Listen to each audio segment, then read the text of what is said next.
Hi, and welcome back here on the Senior Network. We were discussing assisted living, independent living, in other words, choices of places and different types of living styles. It made me think about, earlier we were talking, what's memory care? I hear a lot about memory care.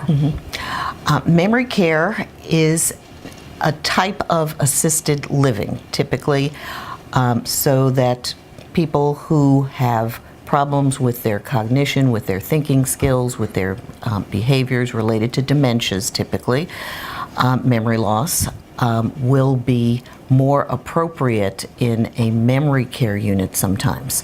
Sometimes we find that people who have dementia and some early memory loss can stay in an assisted living because they are not a risk for leaving the facility. And typically that is one of the things that will be the turning point in somebody living in assisted living with memory loss initially, to then move to memory care, because what we don't want is somebody wandering.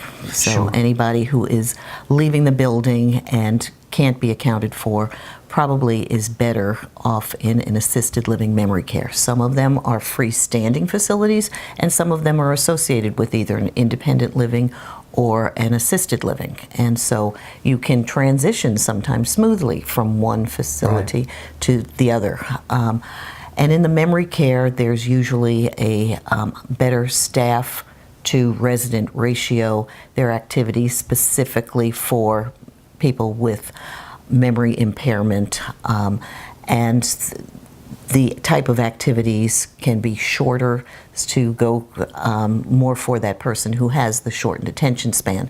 So the activities might be more frequent but shorter activities, and they would be geared to the person who has the memory loss. You still have the types of activities that you do where you have singing activities, you have music programs that you would in assisted living, games that people play. You know, we're not trying to change, you know, that the person is a person who's a viable person who has still a good, vibrant life, but we just try to gear the activities a little bit more to their level. They also have 3 meals a day. The people can be in these units even if they need walkers, if they need wheelchairs. The main thing is that you need to be able to feed yourself. That's one of the distinctions between assisted living, memory care, I did not know that. Okay. And what you would call a skilled nursing home level of memory care also. People in the skilled nursing home level of memory care are more frail.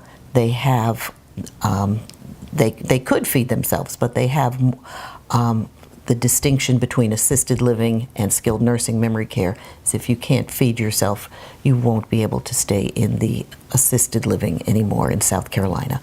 So you need to move to a skilled nursing facility. But also those in memory care and skilled nursing facility may be in the more advanced stages of the disease, are frailer, need more care, and may really be bedridden too at times. So there's a lot of opportunities here in the area. We still have all the memory care facilities. We have some skilled nursing home memory care facilities as well. So we do cover, once again, that continuum of care in our area. And I see that you obviously work with the families through this whole process and work with people like Jim and setting up things and so forth, right? Yes, exactly. And that's very important that we work and make sure, you know, we've talked about it and touched upon it with the family on having all their advance directives, their living will in place, make sure that they have their, you know, pre-arrangements, with the funeral home, you know, because it is so much easier to do those things when you are not, and I'm sure you can verify that, when you are not grieving. That's true. And you can take care of it ahead of time. We were talking about my son and I, he's taking a death and dying course, and he called and asked me about it. And one of the things I tell people is you can always prearrange the financial things, and that's very important, but you can't prearrange the grief. You have to make sure you take care of all of your legal and financial obligations, of course, but you also have to allow yourself time. Even though you've pre-planned everything, you get that phone call, that doesn't make it easier emotionally. But you're right about the emotions. That's what ties it all together, is if you can make some decisions about, I tell everybody, again, I repeat myself all the time, if you spend a bunch of money on a funeral, you're mad at your money, you're mad at your kids, you know.